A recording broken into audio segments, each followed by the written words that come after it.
Salut, bienvenue dans cette vidéo. Aujourd'hui, on va faire une analyse de marché comme chaque semaine. Donc toutes les semaines, les marchés changent, les marchés bougent, il y a des nouvelles opportunités. Donc c'est pour ça que je fais cette vidéo, justement pour qu'on puisse voir les opportunités ensemble. Donc on va commencer d'abord sur les matières premières.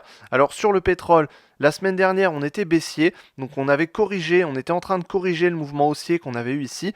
On voit qu'ici, on a une grosse bougie baissière aujourd'hui et on est repassé sous les 76. Donc potentiellement, si on clôture la journée d'aujourd'hui sous les 76, on pourrait revenir sur un range comme on a eu ici entre 70 et 76. On avait eu un range, donc on pourrait tout à fait réintégrer ce range-là, donc atteindre 70 et peut-être revenir ensuite sur 76. Donc à voir. En tout cas, si on clôture au-dessus des 76, ce sera plutôt une dynamique haussière et on continuera dans la tendance haussière. Donc là-dessus, ça va se jouer sur ce niveau de support et de résistance, à voir ce que ça va donner. Je pense qu'on va plutôt réintégrer le range ici à la baisse et ensuite repartir dans un range comme on a eu ici entre 70 et 76. Ensuite, si on regarde sur l'or, alors l'or, c'est plutôt intéressant ce qui se passe. On est haussier, on était haussier déjà sur le très long terme, sur le moyen terme et sur le court terme, on est toujours haussier. La semaine dernière, on était haussier également. Et là, aujourd'hui, on casse les 2800, donc le niveau de résistance ici qui marquait ici le plus haut du 29 octobre ici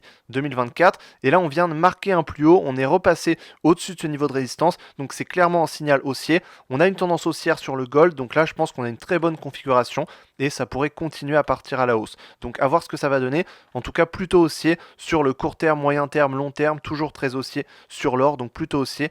Les prochains objectifs, ça va être ici le niveau des 2900 et ensuite le niveau des 3000 à la hausse. Ensuite, sur les indices américains, alors sur le S&P 500, on voit que ici, on est toujours dans la tendance haussière de long terme, donc c'est plutôt un signal haussier, ça veut dire que sur le long terme et moyen terme, on est plutôt haussier. Maintenant, sur le court terme, on commence à corriger un petit peu. On a atteint 6100, le plus haut historique, on a rebondi une fois dessus, deux fois dessus, donc c'est un niveau de résistance important.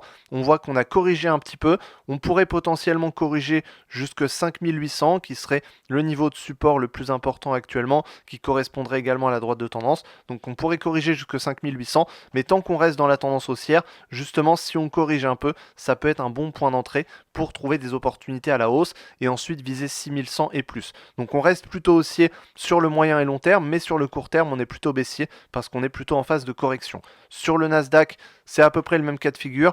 À court terme, on est plutôt en phase de correction jusque 21 000, 20 800. Mais par contre, sur le moyen et long terme, on reste toujours dans la tendance haussière. Donc, il n'y a pas de souci à se faire là-dessus. On reste haussier à long terme.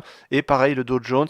À court terme, on a corrigé un petit peu. Mais sur le long terme, on reste haussier. Sur le CAC 40, on a également une configuration qui est plutôt intéressante. On avait cassé les 7800 à la hausse. Donc, c'est plutôt un signal haussier. On avait enfin cassé ce niveau de résistance sur lequel on était bloqué depuis juin 2024. Donc là, on repart à la hausse. C'est plutôt un signe haussier. Donc à voir ce que ça va donner. En tout cas, on a corrigé un petit peu en suivant les indices américains. Maintenant, si ça repart à la hausse, si on repart au-dessus des 7800 et si on reste au-dessus comme c'est le cas actuellement, on pourrait continuer à partir à la hausse jusque 8300. Donc je pense qu'on resterait haussier également sur le CAC 40 jusque 8300. Ensuite, sur les crypto-monnaies, on a eu beaucoup de volatilité aujourd'hui. On voit qu'ici, la bougie d'aujourd'hui, donc du lundi 3 février, on est revenu chercher un niveau jusque quasi 90 000. Donc on a eu une correction assez forte, mais on est ensuite remonté. Donc ce qui fait qu'on a juste une mèche ici aujourd'hui. Donc c'est plutôt un signe intéressant. Ça veut dire que d'une part, il y a eu beaucoup de volatilité et on a eu une baisse très rapide, mais on a su remonter cette baisse et réintégrer ensuite le range. Donc c'est plutôt un bon signe. Ça veut dire qu'il y a plutôt une poussée haussière et qu'on peut rattraper des baisses qui sont rapides comme ça et des mouvements de volatilité. Donc c'est plutôt un bon signe. C'est plutôt un bon point d'entrée si on veut entrer sur une optique long terme ou faire des achats sur le Bitcoin et sur les crypto-monnaies. C'est plutôt un bon point d'entrée puisque là, on pourrait potentiellement repartir à la hausse jusque 110 000. Donc on reste dans le range entre 90 000 et 110 000. On est plutôt sur la phase haussière de ce range-là. Donc là, l'objectif, ça va être 110 000 à la hausse. Donc on reste plutôt haussier sur Bitcoin. Ensuite, sur Ethereum, c'est un peu plus mouvementé parce que déjà, on est nettement moins haussier que sur Bitcoin. Et en plus, on a cassé ici le niveau des 3100. On a atteint le niveau des 2200. On a quand même su remonter un petit peu, mais on reste sur une bougie baissière. Donc on reste sous les 2800. C'est plutôt une indication baissière et on reste quand même dans un grand range sur Ethereum qui a du mal à remonter. Donc plutôt baissier quand même sur le moyen terme et le court terme. On est plutôt baissier sur Ethereum là où on est plutôt haussier sur Bitcoin. Si on regarde par exemple sur le Ripple lui avait cassé donc une droite de tendance ici. on a atteint un objectif à 1,8, mais ensuite on a su remonter et on a une bougie haussière. Donc là-dessus sur Ripple, on reste plutôt haussier, sur le court terme également, sur le moyen et long terme, on reste plutôt haussier, contrairement à Ethereum qui a un peu plus de mal à partir à la hausse. Ensuite, si on passe sur le Forex, alors sur le Forex, le dollar ici, on est plutôt dans un range, on pourrait marquer un range entre 107 et 110, donc c'est ce qui est en train de se passer, on est venu chercher 110 et ensuite on est reparti à la baisse, on a su rattraper justement ce mouvement, également sur le Forex, donc là-dessus, à voir ce que ça va donner, on est entre 107 et 110, sur l'euro-dollar, ça va se voir également, on réintègre potentiellement la tendance baissière, donc à voir ce que ça va donner, en tout cas on avait une tendance baissière qui avait été franchie d'ici, on réintègre suite à la volatilité qu'on a eu aujourd'hui, donc à voir ce que ça va donner, en tout cas on pourrait marquer un range ici sur l'euro-dollar, je pense, entre 1,02 et 1,05, on pourrait marquer ce range qui pourrait correspondre à un range qui pourrait potentiellement durer plusieurs semaines, à voir si on a une tendance qui se dégage, si on le casse vers le bas, on part sur une tendance baissière, si on le casse vers le haut, on part sur une tendance haussière. Pour l'instant, on va rester dans ce range-là qui correspondrait à peu près suite à la cassure, on a atteint l'objectif et ensuite on pourrait rester dans ce range. Donc on a plutôt un range qui pourrait se créer. Sur Euro GBP, GBP USD, pardon, on a également un range entre 1,21 ici et 1,25. On a un range qui pourrait se créer. Pareil, on réintègre la tendance baissière. Donc à voir ce que ça va donner. On a eu beaucoup de volatilité aujourd'hui. On pourrait réintégrer cette tendance baissière ou alors repartir à la hausse. C'est pour ça que je dis qu'on pourrait marquer un range entre 1,21 et 1,25. Sur USD, JPY, donc yen japonais, il ne s'est pas passé grand chose, on a très peu de volatilité, on part un petit peu à la baisse, donc à voir ce que ça va donner. On pourrait potentiellement réajuster cette droite de tendance, à voir si on a une cassure qui est franche ou pas. Pour qu'on puisse valider une vraie cassure, il faut qu'on ait une cassure qui soit franche, donc qu'on casse vraiment avec une force importante et qu'on ait une clôture sous la droite de tendance. Pour l'instant, c'est pas encore le cas, donc ça peut stagner un petit peu. Soit on repart à la hausse, soit on part à la baisse. Si on casse les 154, on part à la baisse. Si on reprend au-dessus des 157, on part à la hausse.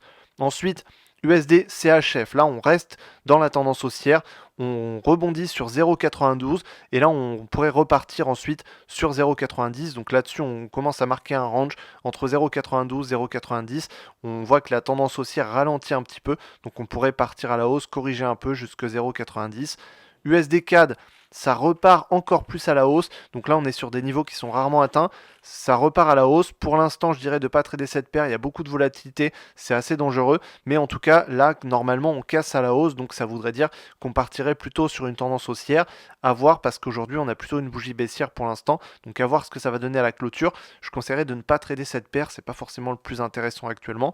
Et ensuite AUD USD, on est toujours dans cette tendance baissière, on avait cassé, on a atteint un objectif haussier, on réintègre visiblement comme on a vu sur les autres paires, donc possiblement on vient tester 0,61, on pourrait marquer un range entre 0,63 et 0,61 en attendant d'avoir une cassure soit à la hausse, soit à la baisse. Donc selon moi, les meilleures opportunités de trading pour cette semaine, c'est sur l'or, on vient de casser le niveau à 2800 à la hausse, on pourrait continuer à partir à la hausse jusque 2900 et 3000. Ensuite sur le S&P 500, on corrige un petit peu aujourd'hui, on pourrait corriger jusque 5900 ou 5800, mais ça reste des bons points d'achat pour viser 6100 et 6200 à la hausse. Et ensuite sur le Bitcoin, on a eu un gros mouvement de volatilité aujourd'hui, on est revenu sur 90 000, mais on a su remonter et marquer une bougie haussière. Donc on pourrait possiblement repartir à la hausse pour viser 110 000 à la hausse. Voilà, donc j'espère que je t'ai aidé dans cette vidéo. Si tu veux en savoir plus sur le trading, apprendre des méthodes de trading complètes qui te permettront de générer des revenus régulièrement grâce au trading, le lien est dans la description, tu peux accéder à une formation complète, tu peux également réserver un appel avec moi pour que je puisse t'aider sur ta stratégie de trading et voir comment on peut améliorer ton trading pour que tu puisses générer des revenus et atteindre l'indépendance financière. Donc on va faire ça ensemble, je peux t'accompagner également, donc tous les liens sont en description. J'espère que je t'ai aidé dans cette vidéo et je te dis à la prochaine dans une autre vidéo. Salut!